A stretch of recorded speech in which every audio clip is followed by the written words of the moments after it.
Iya, jadi AdPress ini dia adalah sebuah program ya untuk menyelesaikan persamaan difusi untuk geometri rectangular ya. Jadi metode nodal ini memang sudah jadi standar ya untuk Untuk perhitungan di teras rektor di PLTN di seluruh dunia.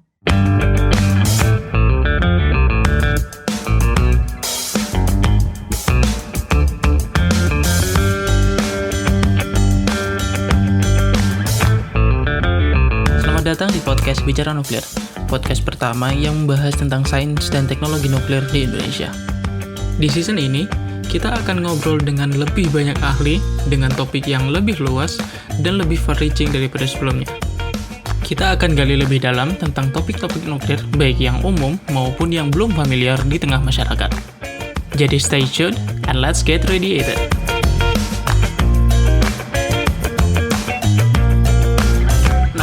Itu kan tadi tentang background-nya Mas Imron ya, dan gimana bisa catch up sampai saat ini ya. Dan aku mau nyinggung tentang AdPress nih, kode yang Mas buat yang nodal diffusion solver yang dibuat sama Mas Imron. Kita emang udah buat webinar tentang hal ini, tapi mau ada mungkin yang nggak ngeliat webinar kita, jadi mungkin bisa dijelasin lagi Mas, apa itu AdPress dan basically gimana sih cara kerjanya gitu. Iya, jadi AdPress ini dia adalah sebuah program ya untuk menyelesaikan persamaan difusi untuk geometri rectangular ya. Jadi yang bentuknya dia entah itu square atau rectangular ya. Nah, ini sampai sekarang itu hanya bisa untuk rectangular doang, Mas? Sementara seperti itu, nanti akan coba kita kembangkan juga insya Allah untuk heksagonal seperti itu.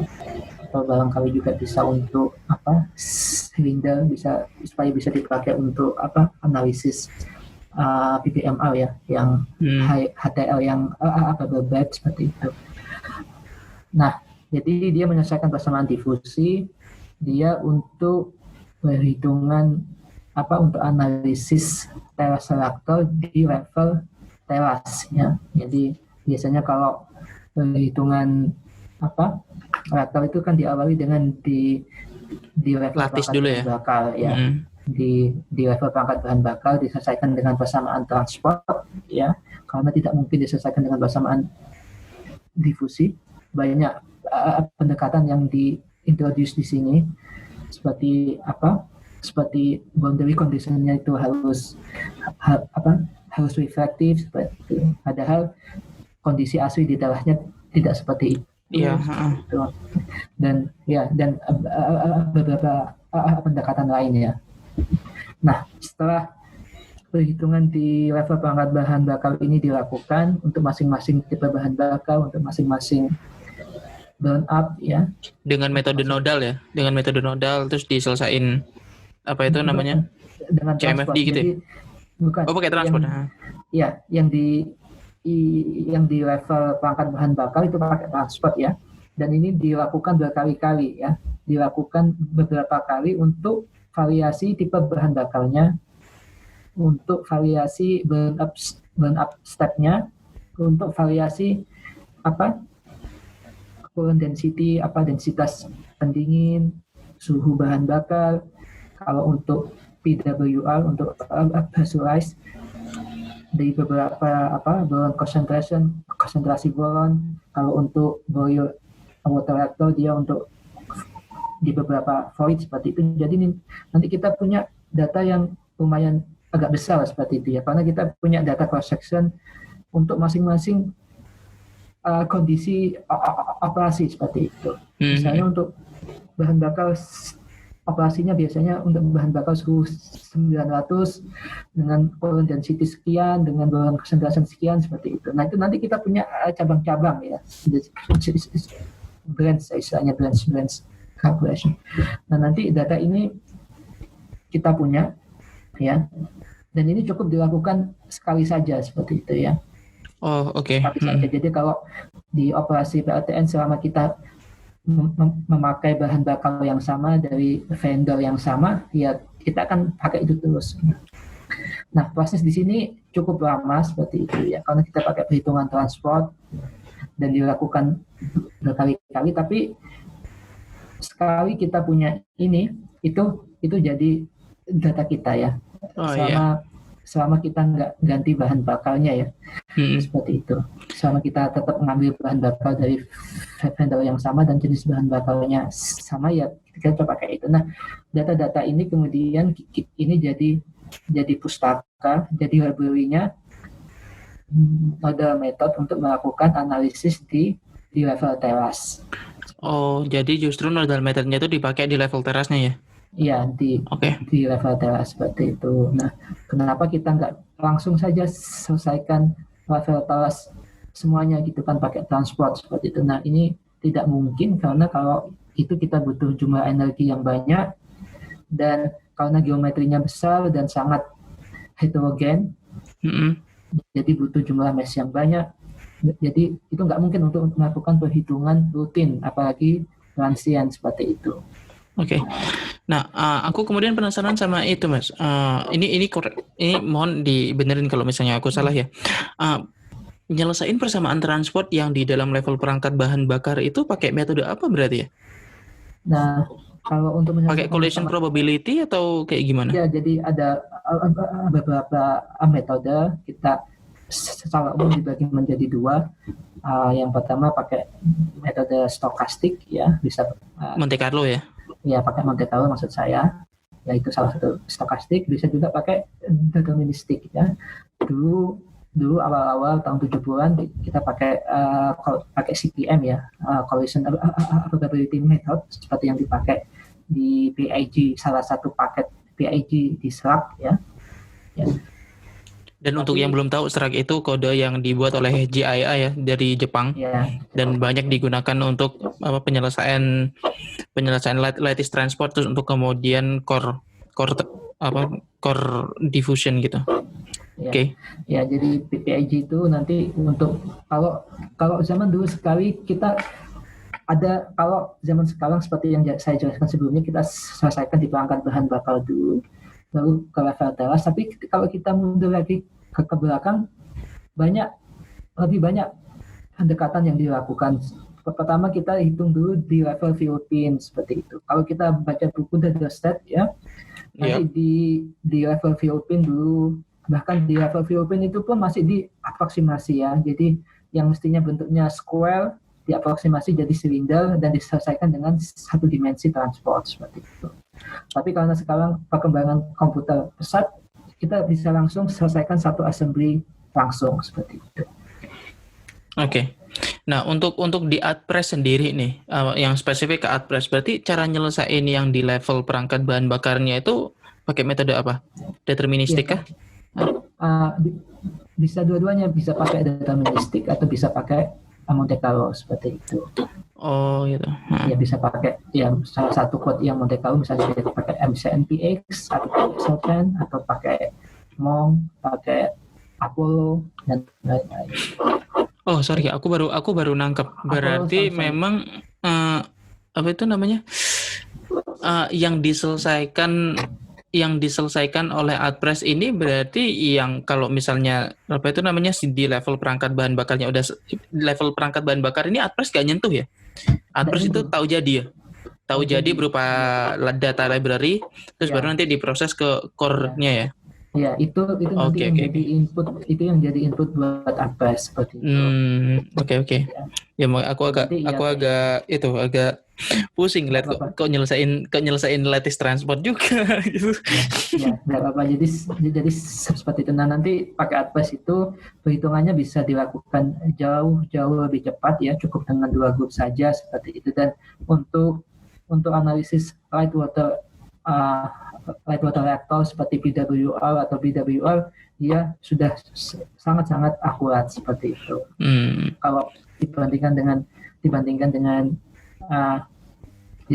perhitungan transport langsung, misalnya kalau kita selesaikan di level teras, kita langsung pakai transport, errornya paling sekitar 5%, 6%. Tapi kalau kita pakai Casmo yang sudah advance ya, kalau kita generate cross sectionnya pakai Casmo dan diffusionnya pakai simulate yang jadi standar di di nuclear industry, ya errornya bisa 2%, 3% seperti itu.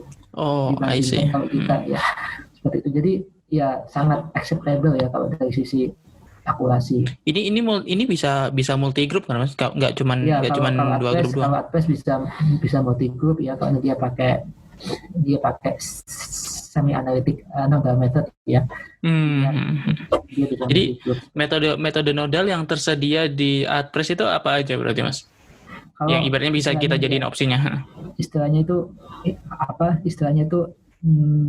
nodal kernel ya. Jadi call-nya yaitu ada kita bisa pakai FDM ya. FDM ini bukan nodal method sebenarnya, dia yang versi lebih lama lagi ya, finite difference method ya. Ya, dan untuk itu kita harus pakai mesh yang cukup kecil ya. Kita nggak bisa pakai mesh yang besar untuk ini. Ya, ukuran meshnya sekitar seukuran diffusion length ya. Kalau untuk thermal reactor sekitar 2 cm ya. Kalau untuk metode nodalnya kita bisa pakai PNM, polynomial nodal method, atau bisa pakai semi analytic nodal method seperti itu. Ya. Jadi metode nodal ini memang sudah jadi standar ya untuk perhitungan di teras reaktor nuklir, di PLTN di seluruh dunia. Bisa juga untuk training simulator ya. Jadi biasanya kalau orang yang dia sudah jadi local operator, dia mau promosi ke reaktor operator, dia harus di situ dulu nanti berapa jam seperti itu. Seperti halnya pilot ya. Jadi mereka harus 800 jam atau apa gitu. Nanti sama trainernya nanti dibuatkan skenario kecelakaan apa, transiennya, terus habis itu dia proses masukin ke simulatornya gitu-gitu ya. Ya, ke simulatornya seperti itu. Nanti sama calon reaktor operatornya nanti bagaimana cara menghandle kejadian seperti ini, seperti itu. Oke. Sorry, berarti untuk recap ya, berarti metode penyelesaian core-nya yang tersedia di Adpress itu ada 3 pada umumnya, berarti finite difference, terus polynomial, sama semi analytic ya. Iya, betul ya. Oke. Ya, seperti itu. Aku sempat baca-baca lagi ya tentang aku sejujurnya memang penasaran banget dengan numerical method untuk nyelesain persamaan difusi atau persamaan transport ya, tapi aku kayaknya baru akan dapat kuliahnya di semester depan, jadi kayak baru baca sekarang gitu kayak. Sebelum nodal method berkembang itu kan ada CMFD ya. CMFD itu kan sebenarnya kan mirip-mirip FDM, cuman dia mesh-nya kan lebih sedikit lebih panjang daripada FDM yang harus banget nyocokin ke diffusion line-nya biar dia bisa akurat gitu. Nah, CMFD ini ada nggak Mas di Adpress? Sebagainya. Jadi yang aku pahami di sini, jadi CMFD ini sebenarnya dia implementasi dari nodal method seperti itu ya. Dia bagian dari nodal method kan? Iya, jadi dia salah satu implementasi untuk metode nodal seperti itu. Jadi secara umum CMFD dia itu adalah finite difference, tapi dia bisa pakai mesh atau node yang ukurannya jauh lebih besar ya, bisa sekitar 10 cm atau 12 cm ya, dibandingkan kalau kita pakai FDM cuma bisa 2 cm seperti itu. Nah, supaya ini bisa cukup akurat gitu. Nah, di persamaan yang ya kalau di webinar sebelumnya aku jelasin, supaya ini cukup akurat dia ada faktor koleksi ya. Faktor koleksi untuk net current-nya ya. Net current di permukaannya. Nah, yang discontinuity factor itu kah? Bukan yang di head-nya itu, yang di iya. Yang correction factor. Yang correction di diffusion coefficient ya? Iya betul ya. Yang correction di diffusion coefficient-nya untuk menentukan net current-nya. Nah, cara menentukan correction factor ini itu yang pakai metode nodalnya seperti itu. Oke. Ya, jadi bisa dikatakan CMFD ini salah satu bentuk implementasi dari dari metode nodal seperti itu. Kalau ditanya terus apakah ini CMFD yang sama yang dipakai untuk akselerasi di transport ya, misalnya MOC pakai CMFD acceleration, aku kurang tahu soalnya belum tahu, belum pernah belajar dan detailnya seperti apa seperti. Oke. Menarik sih pembahasan tentang address ini, dan kayak potensinya soalnya cukup besar ya. Soalnya setauku, sepahamku kayak metode Indonesia sendiri itu masih ada satu metode yang kayak dikembangkan untuk menyelesaikan persamaan difusi oleh batan, yaitu batan 3-diff, tapi kayaknya masih nggak terlalu banyak progres yang dibuat ya, karena batan 3-diff sendiri itu adalah inisiatif dari Profesor Lim Peng Hong ya, profesor yang dulu profesor di Batan, terus sekarang jadi salah satu profesor di salah satu kampus di Jepang, aku lupa kampusnya apa. Nah, Tokyo City University kalau nggak salah. Tokyo City University ya. Nah, itu memang beliau memang sangat aktif dulu untuk mengembangkan kode, dan sekarang kan ada kode baru lagi nih. Nah, hal pertama yang aku pikirin kalau misalnya udah ada kode kayak gini ini, aku selalu merefleksikan ke apa yang aku selama ini jalani gitu, Mas. Yang akhir-akhir ini tuh kan aku tuh dapat lisensi dari apa itu namanya, dari ORNL karena kampusku itu, jadi aku dapat lisensi untuk bisa mengoperasikan kayak kode-kode yang kayak Serpent, terus kayak Scale gitu-gitu dan sebagainya. Nah, aku jadi penasaran kalau menurut Mas sendiri di aspek legalitas lisensi ini itu gimana menurut Mas? Soalnya kan ya mungkin bisa diceritain dulu lah, lisensi untuk AdPress ini sekarang posisinya kayak gimana? Kayak gitu, mungkin bisa dijelasin sedikit. Terus kemudian kalau dari Mas sendiri pribadi maunya itu kayak gimana? Karena kan Mas ini kan kayak developer utamanya gitu kan, kayak semuanya di Mas gitu kan, kayak gimana? Jadi sebenarnya semangat spirit utama dulu ketika mengembangkan code ini sebenarnya nggak ada tujuan apa-apa ya selain untuk memberi manfaat ke teman-teman yang lain gitu. Jadi itu juga dari pengalaman pribadi juga, bagaimana kita yang dari negara-negara berkembang kayak ini susah betul ya mendapatkan code-code yang standar seperti itu ya, termasuk saya dulu juga seperti itu. Nah, karena tidak ingin teman-teman mengalami hal yang sama gitu kan ya, ketika saya mengembangkan AdPress ini ya, saya pengen kalau semua teman-teman itu nggak ngalamin hal yang sama gitu kan. Jadi ya kesulitan dapat kode itu ya. Iya, kesulitan dapat kode seperti itu. Makanya dari sisi license ini di bawah MIT license, jadi ya terbuka, bisa dipakai siapa saja, bisa dikembangkan. Jadi MIT license ini berarti maksudnya kayak gimana? Dia masuk ke Creative Commons license apa gimana sih? Aku sejujurnya belum paham. Kalau MIT license ini setahuku dia yang paling ini ya, yang paling bebas ya. Maksudnya bisa, kalau setahuku dia bahkan bisa dipakai, dikembangkan lagi untuk jadi code komersial juga nggak apa-apa seperti itu. Atau dikembangkan lagi dengan nama yang lain juga nggak apa-apa seperti itu. Oh gitu. Ya, siapa saja boleh pakai, siapa saja boleh mengembangkan pakai nama yang lain, asalkan tetap kasih kredit. Boleh dikembangkan jadi code yang komersial, kemudian dijual juga nggak apa-apa. Dikasih kreditnya itu ke MIT license apa ke developernya? Ke developernya, jadi cukup dikasih tahu kalau ini dikembangkan berdasarkan ini seperti itu. Ya, jadi intinya kalau coba dibaca lagi MIT license itu cukup pendek sebenarnya, cuma berapa baris gitu. Ya, intinya boleh dipakai untuk tujuan apa saja ya, sama itu baik pastinya. Bisa untuk komersial, bisa untuk belajar, terserah. Selama itu tadi dikasih kredit. Sama yang kedua ya dipakai dengan resiko sendiri seperti itu. Maksudnya si developernya nggak punya tanggung jawab, nggak punya tanggung jawab atau istilahnya liability ya. Oke. Kalau ada apa-apa kalau itu dipakai. Ya intinya gitu.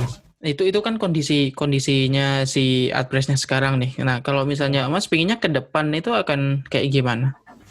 Ya, untuk ke depan dari sisi license ya pengennya tetap sama seperti sekarang, seperti itu. Dan uh, karena saya sekarang juga sudah nggak di Abu Dhabi Polytechnic dan mungkin ada teman-teman yang ingin gabung untuk ngasih kontribusi.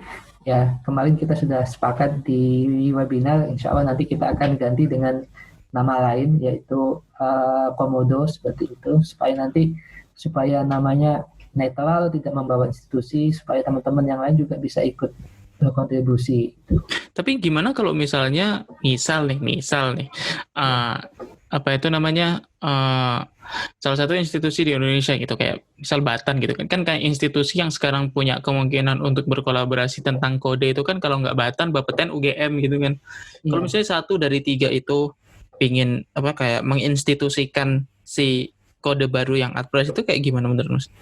Ya, nggak apa-apa. Jadi kalau mereka mau dikembangkan lagi, ya, mau dikembangkan pakai nama yang lain yang membawa institusi mereka, silahkan, nggak apa-apa. Yang penting tetap kasih kredit gitu, maksudnya tetap mereka tetap ngasih acknowledgement kalau code ini dikembangkan dari Atlas atau dari Komodo, seperti itu. Oh, oke, I see. Ya. Oke.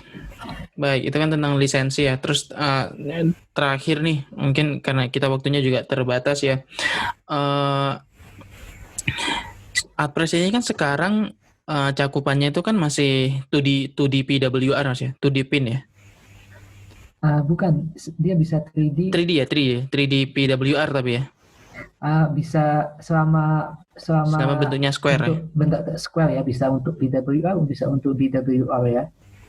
Ya. Jadi kan tadi itu AdPress ini kan udah sampai berada di titik ini ya, yang tadi Mas jelasin ya capabilities-nya. Berarti apa yang paling urgent dikembangkan di AdPress untuk yang mungkin bisa jadi visi Mas atau mungkin kolaborator yang lain dalam 1-2 tahun ke depan gitu? Ya, jadi fitur yang paling penting saat ini untuk dikembangkan menurut saya ini fitur untuk untuk rekonstruksi pin powernya ya, karena kalau kita pakai metode nodal itu kan kita homogenisasi perangkat terasnya ya. Jadi ketika kita homogenisasi itu, jadi di satu perangkat bahan bakar itu kita asumsikan semua cross sectionnya sama ya. Nah, jadi nanti ketika kita perhitungan nodal, jadi nanti di satu perangkat terasnya itu nanti kita punya fluxnya itu dia flat kan. Oh iya. Aslinya kan enggak, kalau dia di perangkat bahan bakar itu ada bahan bakar, ada cladding juga, ada gasnya, controller dan lain-lainnya. Jadi fluxnya kan mestinya kan dia agak bergelombang gitu ya. Iya. Nah, otomatis power di dalam terasnya juga variatif seperti itu. Oke. Ya, nah informasi ini itu yang hilang ketika kita melakukan perhitungan pakai metode anodal seperti itu. Atau metode difusi pada umumnya ya? Maksudnya Iya bisa dikatakan. Tapi kalau kita pakai finite difference ya, kalau kita pakai finite difference dan kita jadikan satu fill pin itu satu mesh ya, itu data itu nggak akan hilang ya? Data itu tidak terlalu akurat, tetapi nggak hilang seperti itu. Oh, ya. Jadi meskipun pakai FDM pun tetap ada kelemahannya ya? Iya, seperti itu. Iya, cuman ya tetap dari sisi itunya ya tetap lebih baik ya, karena dia informasinya ini nggak hilang. Tapi ya kalau kita pakai FDM, berarti kita perhitungannya nggak bisa cepat jadinya. Nah, kalau kita pakai metode nodal, kita perhitungannya bisa cepat, dan untuk rekonstruksi fill pin ini juga nggak butuh waktu lama gitu. Jadi total waktunya dibandingkan FDM jauh lebih hemat kalau kita pakai metode nodal seperti itu. Oke. Nah, itu salah satu fitur yang penting untuk dikembangkan. Yang kedua, untuk dikembangkan untuk geometri yang heksagonal seperti itu. Ya. Nah, karena sekarang trennya ke prismatik semua ya. Iya kan.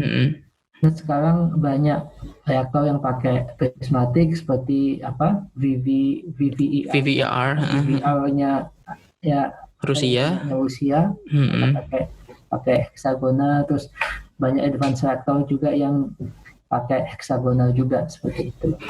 Ya. Kalau untuk HTR, penerapan di HTR masih butuh pengembangan yang lumayan ya Mas ya. Kalau kita bisa pakai untuk heksagonal, sebenarnya menurutku langsung bisa dipakai di HTL ya. HTL yang pakai fuel block ya, yang prismatik ya. Ya, sepertinya langsung bisa dipakai di sini. Jadi kalau kita bisa kembangkan buat heksagonal ya bisa langsung dipakai analisis untuk HTL yang prismatik. Oke. Ya. Oke deh, berarti thank you banget Mas Imron udah berkenan diganggu nih waktunya. Sekarang nggak apa-apa. Oke, kita sudahi dulu berarti episode yang sekarang. Terima kasih dan sampai jumpa di episode berikutnya. Bye.